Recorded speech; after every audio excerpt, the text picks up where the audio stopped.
What you meditate on will make you or break you. Hey, I'm Carl. Today in our devotions, we are studying Psalm 119, 1 Kings 21, and 1 Thessalonians 4. We're going to take a look at this passage in 1 Kings chapter 21. It's a crazy story, and you've probably heard of it before. Ahab wanted a vineyard that belonged to Naboth, and Naboth didn't want to sell it to him.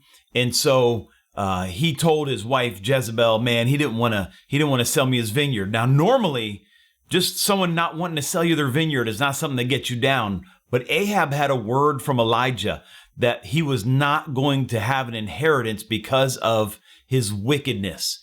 And since he decided to stay wicked, not repent, and he meditated on the future doom, he told his wife, he got all up in his feelings, told his wife. His wife went and had this man falsely accused of blaspheme, had him murdered, and took the land from the man. That's the story. And of course, we know what happens later in with Ahab and Jezebel. We'll talk about that another day. But at the same point, if we were to look here at Psalm 119, 161 to 68, let's see the difference here.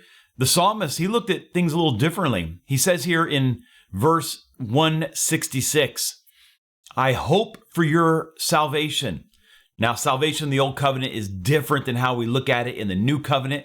In the Old Covenant, the salvation of the Lord is Him literally saving you from this situation, saving you from your predicament, saving you from your oppression, saving you from your calamity.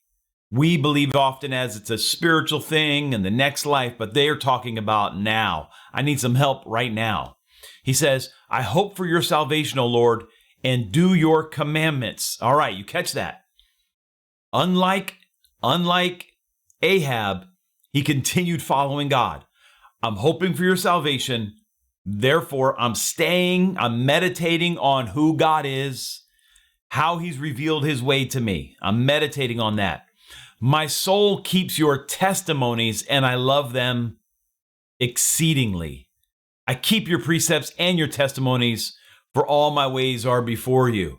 What you meditate on will make you or break you. When you meditate on your testimony, what God has done for you, you create an atmosphere of faith to see God come through on your behalf. Stand and see the salvation of God today. That's my word for you. Stand and see the salvation of God. I hope this blessed you. If it did, go ahead and give me a like if you would, a follow, and I will see you tomorrow.